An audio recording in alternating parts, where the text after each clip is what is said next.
आज की इस वीडियो में सेट थ्योरी पर आधारित एयरफोर्स और एनडीए कंपटीशन के लिए इसमें कुछ इम्पोर्टेंट क्वेश्चनों को समझाया जाएगा। सभी विद्यार्थी इन क्वेश्चनों को ध्यान से समझेंगे।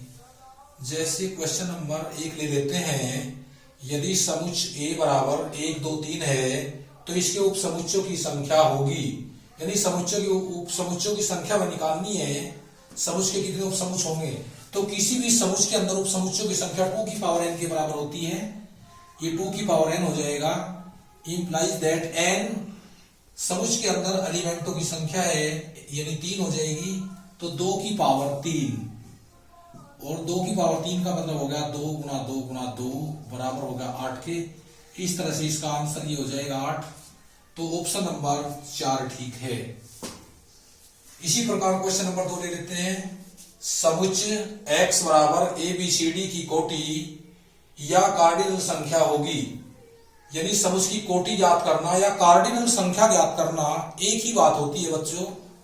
चाहे कार्डिनल संख्या पूछो या कोटि पूछो, ये भी समुच्चय के अंदर जो एलिमेंट दिए हुए होते हैं उन एलिमेंटों की संख्या के ऊपर ही निर्भर करती है। जैसे x बराबर ABCD यानी 4 एलिमेंट हैं तो समुच्चय की कोटि भी 4 हो जाएगी। तो ऑप्शन नंबर 4 ठीक है। तो इस प्रकार से क्वेश्चन नंबर 3 आ जाता है। समुच्चय A बराबर 1, 2, 3 के उचित उपसमुच्चयों की संख्या ज्ञात करो। तो उचित उपसमुच्चयों की संख्या क्या होगी? किसी भी समुच्चय के अंदर उपसमुच्चयों की संख्या 2 की पावर n बताई थी और उचित उपसमुच्चयों की संख्या 2 की पावर n माइनस 2 होती है।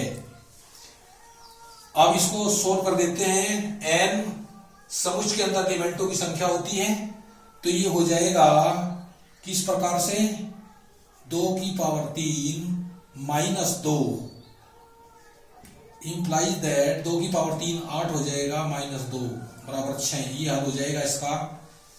तो 6 जो है तीसरे ऑप्शन में लिखा हुआ है, तो ये ठीक है। अब क्वेश्चन नंबर 4 आ जाता है। रूट सम संख्याओं का समुच्चय होता है।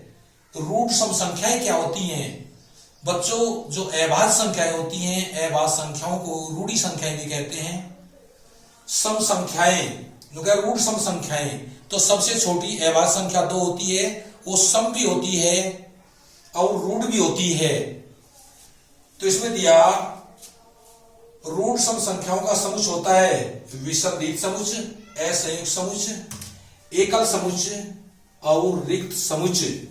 तो ये एकल समुच्चय हो जाएगा, क्योंकि 2 को यदि हम लिखते हैं इस प्रकार से, सम संख्या भी है और रूट संख्या भी है, तो ये इसके अंदर एक एलिमेंट है, तो इस प्रकार से हम इसको एकल समुच्चय कहते हैं।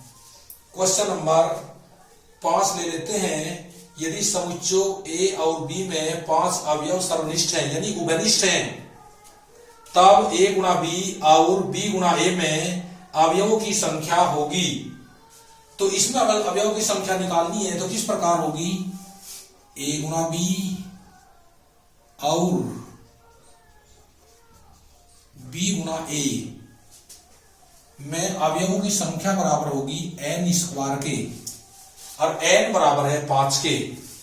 तो ये हो जाएगा 5 का वर्ग बराबर हो जाएगा 25 के। इस प्रकार से क्वेश्चन हल हो जाएगा।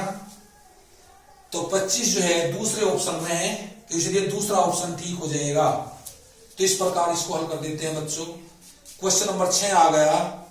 यदि समुच्चय एक एलिमेंट 1, 3, 5 और समुच्चय U अर्थात यूनिवर्सल सेट जो सर्वात्रिक समुच्चय होता है, इसके एलिमेंट 1, 2, 3, 4, 5, 6 हैं, तो A की पावर T और A डैश A बार यानी A की पावर T प्रदर्शित करता है A डैश को, ये प्रदर्शित करता है A बार को, इसका मान होगा। इसका सब का अर्थ क्या है?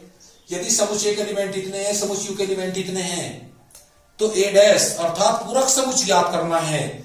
तो पूरक समुच्चय कैसे ज्ञात करते हैं? यहां पर देखिए, चूंकि A डैश बराबर होता है U माइनस A, U में से एक एलिमेंट घटा देते हैं, तो इसके एलिमेंट घट गए, 1 भी घट गया, 3 भी घट गया, 1 को भी घटा दिया और 3 को भी घटा दिया और 5 को भी घटा दिया। अब बच के कौन से? 1, और ये तो कटेगा, इस बच गया 2 4 6, तो ये बच गया 2 4 6। इस प्रकार से इस क्वेश्चन को हल कर देते हैं, ए डैश का मान निकल जाता है। तो 2 4 6 हमारे दूसरे ऑप्शन में है, तो इसको राइट कर देते हैं। क्वेश्चन नंबर 7 आ जाता है, दो परिमित समुच्चों में m तथा n अवयव हैं। पहले समुच्चय के उप समुच्चों की कुल संख्या दूसरे उप समुच्चों की कुल संख्या से 56 अधिक है, तब m और n के मान होंगे। m और n के मान निकालने हैं। हमने बताया था किसी भी समुच्चय के अंदर उप समुच्चों की संख्या 2 की पावर n होती है, यहाँ m और n है, तो इस प्रकार से लिख देंगे इनको।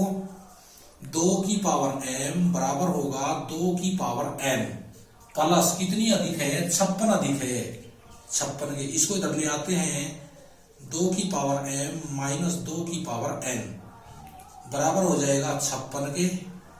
अब इसको लिख लेते हैं 2 की पावर m माइनस 2 की पावर n।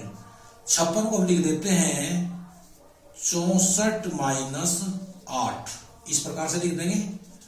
2 की पावर m माइनस 2 की पावर n, इसको भी पावर में लिख देंगे। 64 को लिख दिया जाएगा 2 की पावर 6 माइनस 8 को लिख दिया जाएगा 2 की पावर 3। अब इनके घातांकों की तुलना कर देंगे। m बराबर हो जाएगा 6 के, चूंकि पहला पहले के बराबर होगा, m बराबर होगा 6, दूसरा दूसरे के बराबर, n बराबर हो गया 3 के, n बराबर 3। इस प्रकार से 6 और 3 इसके मान आ जाएंगे, तो पहले ऑप्शन में ही है, इसलिए राइट हो जाएगा पहला ऑप्शन। तो इस प्रकार से बच्चों हम इनके सूक्ष्म हल करके टिक लगा देते हैं। आज की इस वीडियो में इतना ही काफी है। अब नई जानकारी लेकर के हम मिलते हैं अगली वीडियो में। यदि बच्चों हमारा वीडियो पसंद आ रहा है, समझ में आ रहा है, तो वीडियो को लाइक करना और शेयर करना ना भूलें। साथ ही साथ चैनल को सब्सक्राइब कीजिए और बेल आइकन घंटी दबा दीजिए। धन्यवाद।